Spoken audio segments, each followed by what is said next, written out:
Have you ever wondered why you still hope to be loved by someone who has already destroyed you emotionally? This question, as painful as it may seem, is the key to breaking the cycle that keeps you trapped. Because the cruelest thing wasn't him leaving. It was him becoming cold, absent, manipulative, while you tried to stay on your feet, rebuilding the pieces he himself broke. And he did, maybe more than once. But you refuse what happens to see when it, loving because someone you still requires believe you to love give could up fix on everything? yourself? When to keep them close, you have to silence your pain, swallow your intuition, accept less than you deserve. You've been calling love what, in reality, is dependence. An attachment disguised as hope, a fantasy sustained by memories that no longer exist. How many times have you justified the unjustifiable, said he was just tired, stressed, distracted? How many times have you defended him to others, while inside you begged for crumbs of affection? He told you he loved you, but disappeared when you needed him most. He said he cared, but made you feel invisible. That's not love, it's emotional control. It's manipulation disguised as concern. It's coldness masked as rationality.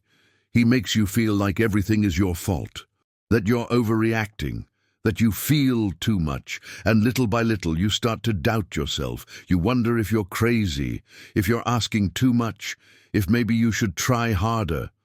And each time you do this, you diminish yourself a little more, until there's almost nothing left of you. And worst of all, he already broke you once, but he came back, and you let him. And now he breaks you again. Only more precisely, because now he knows your limits. He knows where you give in, where you fall silent, where you lose yourself, and he keeps testing, always a little more. This is where you need to stop, breathe, and ask yourself, how much is your peace worth? Your identity, your emotional freedom? This video isn't an attack, it's a mirror. It's a wake-up call to the woman you've been hiding inside, the one who's suffocated but still alive, the one who's tired of begging for affection, who's realized she's trapped in a cycle but still doesn't know how to break out. Here you'll understand why you're still in this pattern, and most importantly, what you need to do to break free from it once and for all. Waking up isn't easy, it's not pretty, but it's liberating.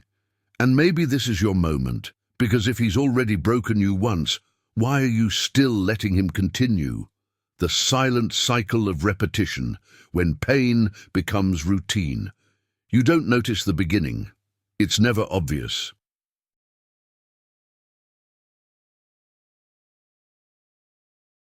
It begins with small gestures. Looks that diminish you, silences that make you doubt yourself, a sarcastic comment here, a sudden disappearance there. He says he's tired, that you demand too much, that you're too sensitive, and you believe him. You begin to mold yourself, to shut yourself up, to blame yourself. You still remember when he seemed to be everything you ever wanted. And that's exactly what holds you back. The beginning, the promise. The ideal man he seemed to be for a few months, and who slowly disappeared without explanation, but you cling to the memory, not the reality.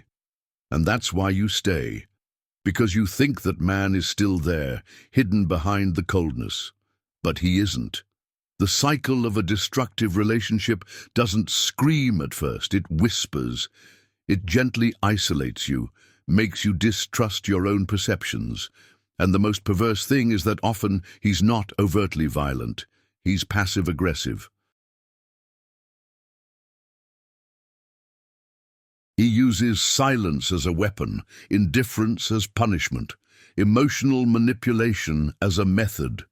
You begin to live in a state of alert. You don't know what to expect or when. Your routine becomes a psychological game of pleasing, avoiding conflict, trying to predict his reactions, and with each new slight, you try to compensate with more surrender, as if the problem were you, as if you could fix what he destroyed. And herein lies the deception, because he's not lost. He knows exactly what he's doing, and you're falling once again into the same trap. He acts as if you're lucky to be with him, as if you'll never find someone better, and without realizing it, you start to believe it. This is the most dangerous point, when you no longer need him to diminish you, because he already does that himself. He planted doubt, and now you're the one watering it. You say you love. But what kind of love is this that only exists when you nullify yourself, that requires you to betray yourself daily to keep someone by your side? That's not love. That's fear. Fear of being alone, fear of starting over, fear of facing life without them. But the truth is, what you call love is actually an addiction to what it represents. Familiarity, attachment, the hope that one day they'll be who they were in the beginning. But this hope is what keeps you trapped in the cycle. A cycle that only changes when you decide to break out of it, and no one can make that decision for you. It comes in the silence of the early morning, when you look in the mirror and barely recognize who you've become. It comes in the exhaustion of having to explain the obvious, in the exhaustion of justifying the lack of reciprocity.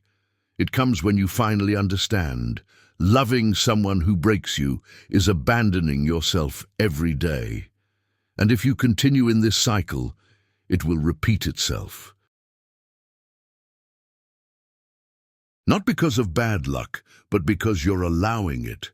And as long as you keep calling this addiction love, you'll continue to suffer. You will continue trying to make it work with someone who never intended to be right for you.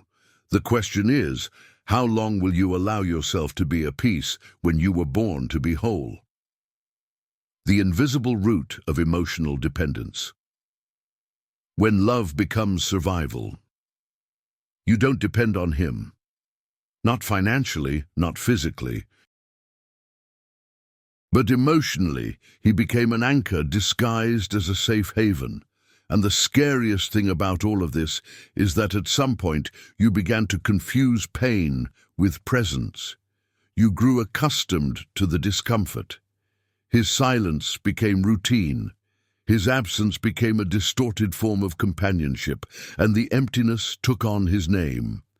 Emotional dependence doesn't begin with yelling or fighting. It begins with a lack of reference for what healthy love is.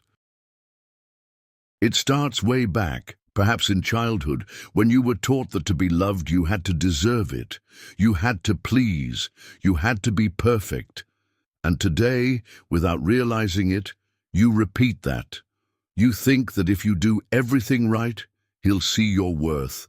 That if you deny yourself enough, he'll recognize how important you are. But he doesn't see it, because he doesn't want to see it. And the more you try, the more he pulls away. The more you explain yourself, the more he silences you. Because your pain doesn't move him. Your pain bothers him, and deep down he knows he has power over you. He knows you'll come back, that you'll give in, that you'll forgive. He doesn't have to try anymore. You've grown accustomed to the little he offers, and you call it love. But where did you lose your way? At what point did you begin to believe you deserved so little?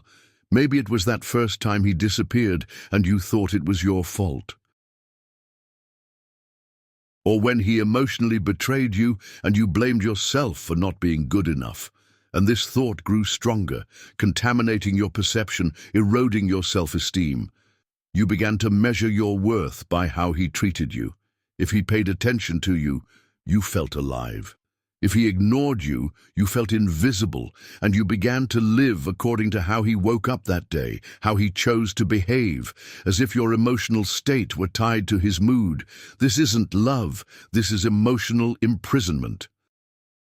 And the most dangerous prison has no bars. You have memories, you have attachment, you have hope. You don't stay for love, you stay for the illusion of what could have been. And this illusion is fed by crumbs.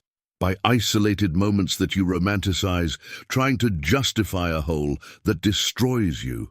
You're not weak, you're stuck in a pattern that feeds on your fear. Fear that when you leave, you'll regret it. Fear that when you end this story, no other will come. Fear that without him you no longer know who you are. But this fear is what he planted in you, and the more you feed it, the more it grows. Your identity isn't in him. It's in everything you had to swallow silently, in everything you endured to avoid being abandoned. It's in the times you hugged yourself alone after a night of contempt.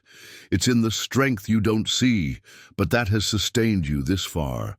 If he's broken you once, it's because you trusted him. If he keeps breaking you, it's because you haven't chosen yourself yet. But that can change, not with empty promises, with decisions. And the first of these is understanding that loving someone should never mean forgetting yourself. If you need to hurt yourself to keep someone, then you've already lost much more than a relationship. You've lost touch with the woman you were before all this began, and that's who you need to reconnect with now. The romanticization of pain. When suffering takes over the fantasy of true love, have you ever stopped to think why you cling so tightly to the story you built with him, even when it only hurts you? Why do you insist on seeing beauty where there's only wear and tear? The truth is, human beings have a cruel tendency to transform trauma into a beautiful narrative. You retell the story to yourself through filters. You remember the good times, the laughter, the way he looked at you in the first few months. But you ignore the times he disappeared without explanation, the silences, the crises, the days you cried in the shower so he wouldn't see your pain. Because if he did, he'd call it drama. Romanticizing pain is a way of protecting yourself, of making the unbearable bearable. It's like painting a wall full of cracks. On the outside, it looks whole, but inside, everything is about to crumble. And that's how you live, painting what's missing with love, calling someone who barely listens to you a soulmate, defending someone who deep down never truly chose you. He breaks you, and you call it a rough patch. He ignores you, and you call it distraction. He lies, and you call it confusion, because admitting the truth hurts. It hurts to accept that you gave so much of yourself to someone who was never there completely. It hurts to acknowledge that you stayed out of hope, but also out of fear. It hurts to understand that what you have isn't love, it's attachment, it's idealization, it's emotional need disguised as a deep connection. You've created a story in your mind. A story where he'll still change, still notice, still value you. But this story is yours alone. He's never bothered to enter it. He only responds to your efforts when he realizes he's losing control. And when he feels he has you back, he pulls away again. It's a game, a predictable cycle, and you already know the ending. Because it always ends with you crying and trying to understand what you did wrong. But you did nothing wrong, except believing you deserved so little, accepting crumbs, expecting a feast, offering yourself completely to someone who only wanted to keep you halfway. And that's not romance. That's How many more times will you justify the unjustifiable? How many times will you remain silent in the face of hurtful behavior, afraid of seeming over the top? You're not overreacting. You're feeling it. And if it hurts, it's real.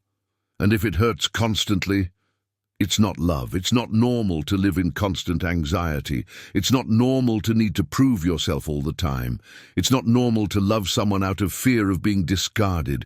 True love embraces, builds, sustains. It doesn't play games. It doesn't disappear. It doesn't make you doubt your worth.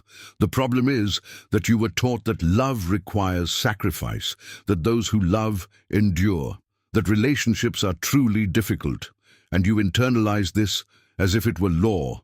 But what no one told you is that there's a brutal difference between struggle and self-destruction. Love shouldn't require you to lose yourself. And if maintaining this relationship requires erasing yourself, then what you have is a relationship with pain, not with love. You're addicted to a pattern, and addiction isn't resolved with affection. It's resolved with decision, with boundaries, with clarity, with the courage to break free from fantasy and see reality with your own eyes. Because in the end, you're not afraid of losing him. You're afraid of facing the emptiness that comes afterward. But this emptiness isn't his absence.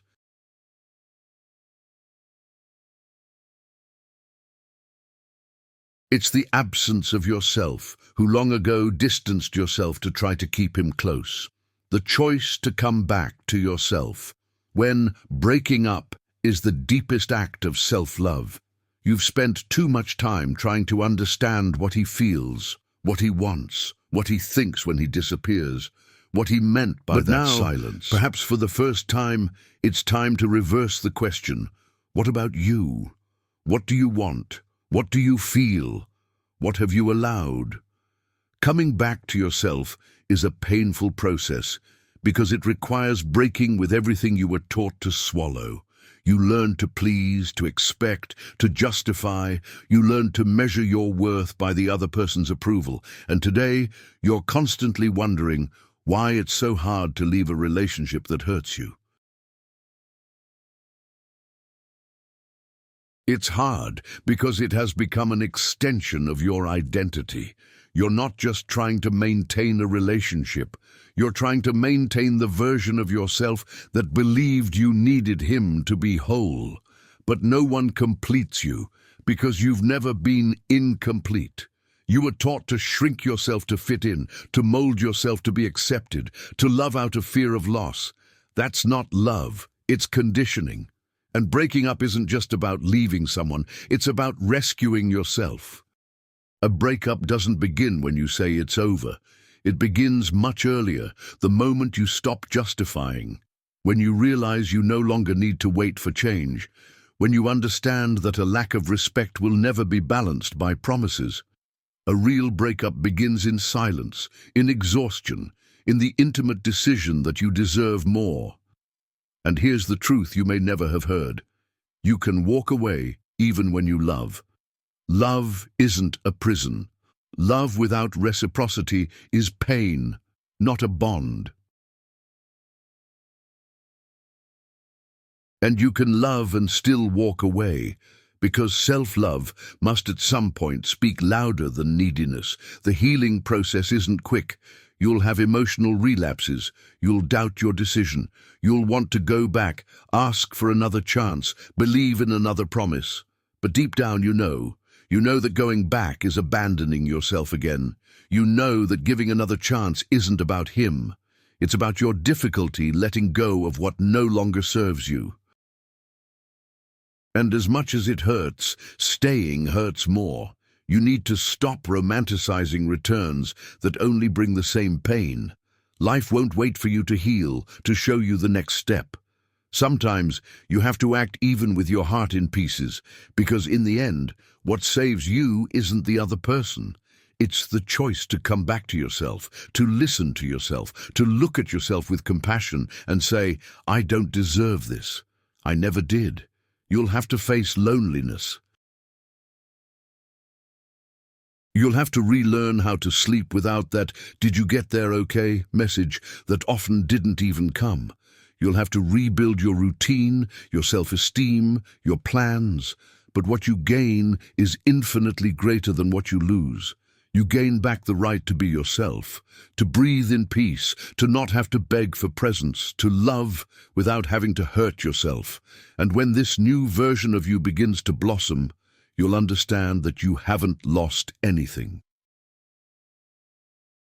You've only freed yourself from illusion. You've only ended a cycle that needed to end so another could begin. Because if he broke you once and you survived, now it's time to rise up, not just as a survivor, but as someone who chooses to live without chains, without fear, and without repeating the same pain in the name of a love that never really existed. When you wake up from the pain and finally choose to live again, you spent so long trying to understand what was missing in you, when in truth it was always him who lacked respect, presence, and truth. And now, faced with this pain so exposed, so clear, so impossible to ignore, you finally see. It wasn't love. It was dependence. It was fear disguised as attachment. It was the denial of everything you felt, because feeling implied change, and change is scary. But staying is slowly killing you. You didn't come into this world to be half of nothing, nor to live begging for space in the heart of someone who only accommodates you when it suits them. You deserve a love that is whole, present, secure. But above all, you deserve to be yours, to belong, to care for yourself, to listen to yourself, because no one will rescue you from this place you've put yourself in, trying to save someone who doesn't want to be saved. This story you lived doesn't need to be buried in shame. It can be your greatest source of strength, because now you know what you will never accept again. You are not broken, you are rebuilding. And unlike before, now you're the one holding the bricks. The moral of this story isn't about giving up on love. It's about stopping accepting crumbs and starting to demand the truth. It's about realizing that the woman you tried to hide to please someone else is precisely the woman who will set you free, the one who's tired of shrinking, who's stopped expecting change from someone who never even took responsibility for their own damage. It's not too late. It's never too late. It's the exact moment your consciousness awakens, your courage emerges, and your heart begins to beat for yourself, no longer for someone who only knew how to drain your light. And that is the most important decision of your life, to choose yourself. And not just once, but every day, even when it hurts, even when you miss someone, even when you think about going back. You deserve more than broken promises, viewed and ignored messages, repeated apologies, and recycled behaviors. You deserve a love that sees you, that chooses you, that respects you, and above all, that inspires you to be even more of yourself, not less. If you've made it this far, it's because something inside you has already begun to change, and there's no going back. Because once you wake up, no one can put you back to sleep. Stay with us on this journey. Here, each video is another step towards clarity, awareness, and emotional liberation. If this content resonated with you, share it. Because maybe someone you love is also living in a prison disguised as love. And maybe, like you, they're ready to wake up. Thank you for watching this video. We ask that you subscribe to our channel and like this video. Also, turn on the notification bell to be notified of our posts. See you in the next video.